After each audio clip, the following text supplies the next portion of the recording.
قابل وہ شکریہ ادا کریں، اس میں سبمٹ کریں۔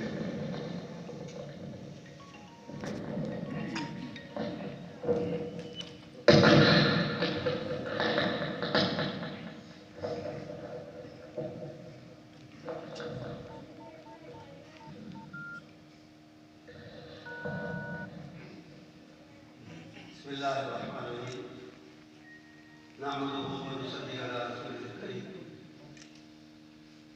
اما بعد فاعوذ بالله من الشیطان الرجیم كل نفس ذائقة الموت وانما توفون اجورکم یوم القیامة ومن زحزح عن النار وادخل الجنة فقد فاز وما الحیاة الدنیا الا متاع الغرور۔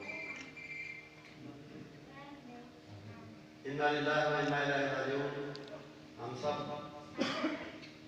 اپنے اپنے وقت پر اس دنیا کو چھوڑ کے اللہ کے پاس جانے والے ہیں، قبروں میں جانے والے ہیں۔ اس کے بعد ہمارا یقین اور ایمان ہے کہ یوم حساب ہوگا اور خوش قسمت لوگ جنت میں جائیں گے، دوسروں کو سزا ملے گی وہ اللہ کے۔ ہمارے دیرینہ جماعتی مسلکی دینی ساتھی مولانا محمد اسلم صاحب، مفتی محمد اسلم صاحب، انہوں نے ایسا دینی لائن پر، دینی راہ میں اور دینی کام میں اور جماعت کے ساتھ مرکزی جمعیت اہل سنت اور تشکیل ایک عرصہ گزارا ہے۔ ایک لمبے عرصے تک وہ مرکزی مجلس عاملہ جو جماعت کا ایک بڑا اونچا ادارہ ہے اور جس میں جماعت کی ترقی بہتری کے لیے، اس کو چلانے کے لیے مشورے ہوتے ہیں، اس کی میٹنگ، اس کا اجلاس اکثر فوقتاً منعقد ہوتا رہتا ہے۔ اس کے بھی رکن رہے اور جو اس سے بڑا ادارہ تعداد کے لحاظ سے مجلس شورا ہے، اتحاد کے لحاظ سے اس کے بھی رکن رہے۔ اور اس دفعہ جماعت کا نیا الیکشن، نیا انتخاب ہوا مارچ میں اسی سال، لیکن اس کے بعد کرونا کی بیماری کی وجہ سے جماعتی سرگرمیاں مکمل طور پہ ختم تو نہیں ہوئی، لیکن کچھ کم ہوئی، مانگ پڑی، اور خاص طور پہ اجلاس، میٹنگز وغیرہ جو ہیں وہ نہیں ہو سکے، بہت کم ہوئے اور مجلس عاملہ کا اجلاس نہیں ہو سکا۔ لیکن اس دفعہ بھی انہیں، کیونکہ امیر کے انتخاب کے بعد نئی مجلس عاملہ بنتی ہے، تو اس دفعہ بھی انہیں مجلس عاملہ کا حسب سابق ماضی کی طرح رکن بنایا گیا تھا، لیکن اتفاق نہیں ہوا کہ کوئی میٹنگ ہو، ان سے کوئی ملاقات ماضی قریب۔ وہ ہر میٹنگ میں سوائے اس کے کوئی بڑی مجبوری ہو، تقریباً ہر میٹنگ میں کہنا چاہیے ان کی حاضری ہوتی تھی، اپنی رائے بھی دیتے تھے اور بڑے جوش جذبے اور دبنگ انداز میں جو بھی ان کی رائے ہوتی تھی اس کا اظہار کرتے تھے۔ ویسے بھی جماعت کی بہتری کے لیے اور ترقی کے لیے جو بھی مناسب مشورہ ہوتا تھا اس کے حال وہ دینے سے انہیں کبھی گریز نہیں تھا۔ تو ایک دیرینہ ساتھ تھا، رفاقت تھی، اور میں چاہتا تھا کہ جنازے میں بھی شرکت کر سکوں۔ اب وہ عمر کا تقاضا اور سفر کی دقت کی وجہ سے ہر خوشی غمی میں تو شرکت ممکن نہیں، لیکن یہ ایک تو دیرینہ رفاقت کا تقاضا تھا، دوسرا یہ بھی سنا ان کے صاحبزادے نے بھی بتایا، اور ویسے بھی پتہ چلا کہ ان کی خواہش بھی تھی میرے بارے میں کہ جنازہ میں ہی اس کے پڑھاؤں اور جنازے میں شرکت کروں۔ لیکن وہ جس جنازے کے لیے لاہور میں آیا ہوا تھا وہ ٹائم انہوں نے 1:30 بجے بتایا تھا، لیکن مجھے اندازہ تھا کہ یہ لیٹ شروع ہوگا، لیٹ ختم ہوگا۔ اس سے تقریباً 2:30 پونے 3 کے درمیان یا 2:30 بجے کہہ لیں فارغ ہوئے۔ مجھے پہلے ہی اندازہ تھا کہ اس کے بعد پھر یہ برخوردار نے کہا کہ جی 2 گھنٹے کا سفر ہے، ٹھیک بات ہے، لیکن میں نے پھر کہا کہ مجھے اندازہ ہے کہ 2 گھنٹے باقی نہیں بچیں گے میرے وہ جنازہ پڑھنے کے۔ اس کے لیے تو گیا ہوا تھا اور اس میں بھی شرکت تھی اپنی جگہ ضروری۔ تو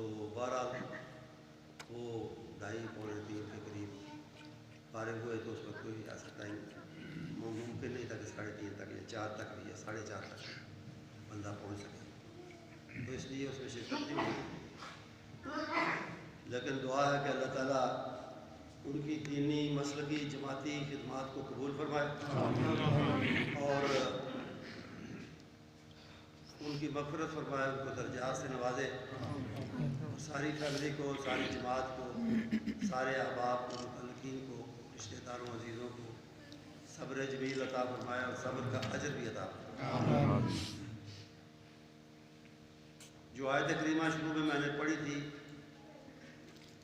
علماء تو اس کا مفہوم جانتے ہیں، اللہ تعالیٰ نے اس میں 3 یا 4 کہنا چاہیے حقیقتیں بیان کی ہیں جن کو ہم سب جانتے ہیں، جن کو ہم سب مانتے ہیں، لیکن عموماً عملی دنیا میں عمل کرتے ہوئے ان کو بہت سے لوگ بھول جاتے ہیں، فراموش کرتے ہیں۔ پہلی حقیقت یہ بیان فرمائی کہ کل نفس ذائقۃ الموت، جو بھی اس دنیا میں آیا ذی روح، اسے ایک دن موت کا پیالہ چکھنا ہے، اور یہ زندگی فانی ہے، ختم ہونے والی، یہ ایک حقیقت ہے، سب مانتے ہیں۔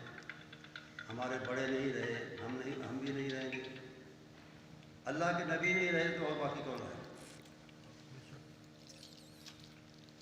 تو وہ اسی لیے کسی نے کہا نا کہ اگر دنیا میں کوئی پائندہ یا ہمیشہ رہنے والا ہوتا تو ابوالقاسم محمد زندہ بنتا، تو نبی محترم صلی اللہ علیہ وسلم آج ہمارے درمیان موجود ہوتے، لیکن ان کو بھی اللہ تعالیٰ نے فرما دیا تھا کہ انک میت وانہم میتون، آپ بھی فوت ہونے والے ہیں، باقی آپ کے جو ساتھی ہیں وہ بھی، اور جو مخالف ہیں وہ بھی فوت ہیں۔ ایک حقیقت تو یہ بیان۔ دوسری حقیقت عمل کے بارے میں، وَإِنَّمَا تُوَفَّوْنَ أُجُورَكُمْ يَوْمَ الْقِيَامَةِ، کہ جو عمل کرو گے اس دنیا میں، اس زندگی میں، اس کا فائدہ یا نقصان تمہارے سامنے آ جائے گا کیا؟ یہ دوسری حقیقت ہے۔ تیسری بات، فَمَنْ زُحْزِحَ عَنِ النَّارِ وَأُدْخِلَ الْجَنَّةَ فَقَدْ فَازَ، جو جنت میں داخل کیا جائے گا اور جہنم سے بچا لیا جائے گا، وہ اصل میں کامیاب ہے۔ یہ بڑی گہری اور بڑی بنیادی اور بڑی واضح حقیقتیں ہیں، جن کو میں نے کہا ہے کہ ہم مانتے تو ہیں لیکن بھول جاتے ہیں عمل کے ذریعے۔ تو اصل مسئلہ جو ہے نا وہ ہوگا، سامنے آئے گا، اس دنیا میں کوئی کامیاب ہے، ناکام ہے، امیر ہے، غریب ہے، بیمار ہے، صحت مند ہے، اچھا ہے، برا ہے، جو بھی، یہ وقت گزر جانا ہے، یہ ختم ہو جانا ہے وقت، لیکن وہ وقت ہمیشہ کا، اس میں جو جنت کے اندر گیا وہ اصل میں کامیاب۔ اور آخری بات فرمائی، وَمَا الْحَیَاةُ الدُّنْیَا إِلَّا مَتَاعُ الْغُرُورِ، دنیا کی جو زندگی ہے وہ دھوکہ ہے، انسان دھوکے میں سمجھتا ہے کہ یہی حقیقت ہے، یہی سب کچھ ہے، دنیا ہی سب کچھ ہے، اس کے لیے حرام حلال کی تمیز نہیں کرتا، جائز ناجائز کی پرواہ نہیں کرتا، لیکن فرمایا کہ یہ دھوکے کا سامان ہے، کیونکہ اس سے ختم ہو جانا ہے، اور اس کی حقیقت کوئی نہیں۔ حقیقت اس چیز کی ہے جو ابدی ہو، ہمیشہ کے لیے ہو، اور جو کامیابی ہے یا ناکامی ہے ہمیشہ کی، وہ اصل کامیابی ہے اللہ تعالیٰ۔ یہ 4 حقیقتیں بتائی ہیں، اور ان میں سب سے بڑی یہ ہے کہ ہم نے مرنا ہے، سب نے اللہ کے پاس جانا ہے۔ وہ کسی نے کہا تھا کہ آپ نے اگر بازار سے گزرتے ہوئے شہر میں دیکھا ہو کہ فوٹوگرافر، فوٹو کا تصویر کا کام کرنے والے، انہوں نے فریم یا چوکٹے بنا کے رکھے ہوتے ہیں، اور ان میں پھر وہ سائز کے مطابق کسی میں کوئی تصویر سجا دی، کسی میں کوئی تصویر جڑ دی۔ تو اس حوالے سے کسی نے کہا تھا کہ قبر کے چوکٹے خالی ہیں، انہیں مت بھولو، جانے کب کون سی تصویر سجا دی جائے۔ تو یہ تصویر جو حال میں سجائی گئی ہے مفتی صاحب کی، ہماری دانش میں، ہماری سوچ کے مطابق بڑی خوبصورت تصویر ہے، عملی لحاظ سے، عمل کے لحاظ سے، دینی لحاظ سے، مسلکی لحاظ سے، اور ہماری دعا ہے کہ اللہ تعالیٰ کہ جیسا اور جو گمان ہمارا مفتی صاحب کے بارے میں اللہ تعالیٰ ان سے اس سے بھی بہتر معاملہ وآخر دعوانا الحمدللہ۔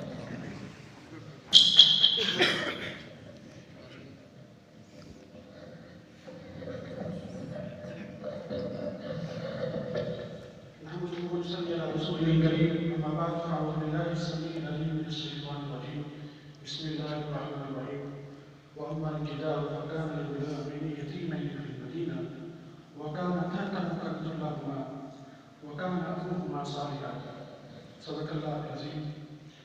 سب سے قبل نامین جناب پروفیسر سینیٹر شاہد صاحب کا تحریر سے اپنی طرف سے اپنے خانہ کی طرف سے اور والد محترم کے بھائیوں کی جانب سے دل سے مشکور ہوں کہ انہوں نے ہماری حوصلہ افزائی کی، ہمارے غم میں شریک ہوئے، ہمیں عزت بخشی کہ وہ پہلنا سالی کے بڑھاپے کے باوجود اتنا لمبا سفر کر کے یہاں پہ تشریف لائے. والد محترم کا جانا یقیناً بہت بڑے صدمے کی بات ہے.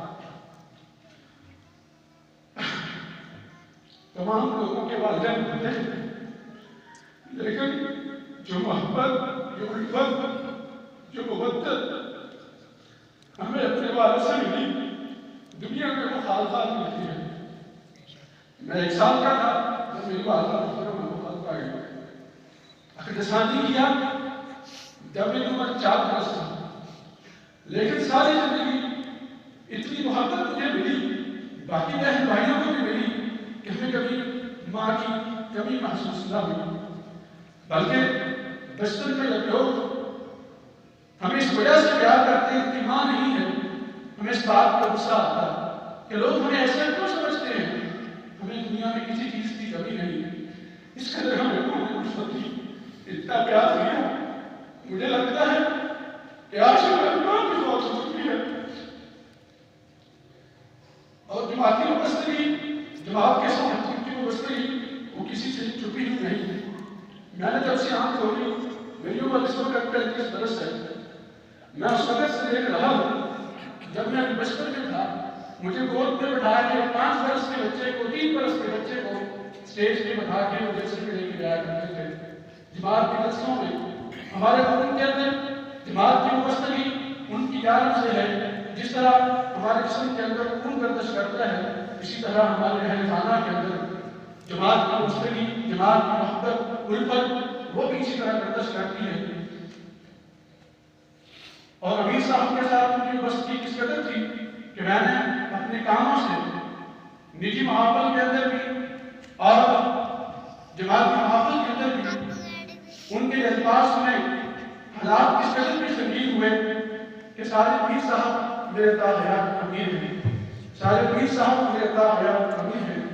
ایک دفعہ نہیں 20 دفعہ یہ الفاظ میں نے اپنے کاموں سے منہ سے سنے. اور یہ بات صرف کہنے کی حد تک محدود نہیں تھی.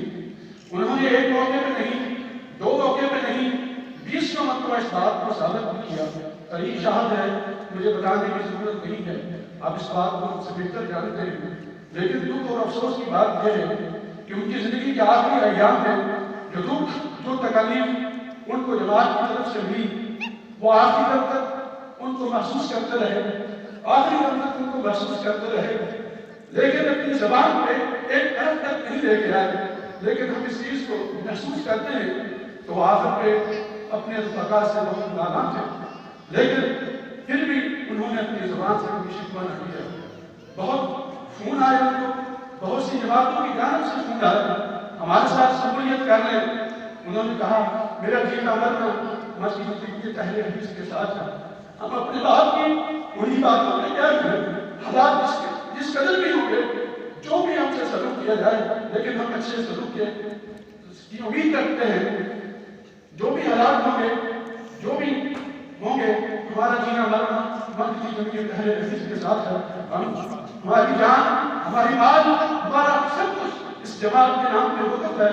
جہاں کہیں بھی، جب کبھی بھی ہماری ضرورت پیش ہوگی، ہم 5 بھائی 3 بہنیں ہیں، ان کے خانہ میں ہم میں سے کوئی بھی پیچھے نہیں ہٹے گا. تمام افراد، تمام اہل خانہ جماعت کے نام پہ اپنے مرد دینے کے لیے تیار ہوں گے. اللہ کی رسول دعا ہے کہ میرے والد محترم کی بخشش فرمائے، ان کے درجات کو بلند فرمائے، ان کی کوششوں کو، ان کی کاوشوں کو اللہ تعالیٰ اپنی بارگاہ میں قبول و منظور فرمائے، اور ہمیں ان کے نقش قدم پہ چلتے ہوئے ان کے راستے پہ چلنے کی توفیق عطا فرمائے، اور ان کے مشن کو مکمل کرنے کی توفیق عطا فرمائے. میں ان کی خدائی کے بس یہی کہنا چاہوں گا ان قلبی علی طرافک المحزونون اولئک آبائی فجئنا برزقه اولئک آبائی فجئنا برزقه اذا دفعتنا یا جلیل المجامع. تمام احباب کا بہت بہت شکریہ.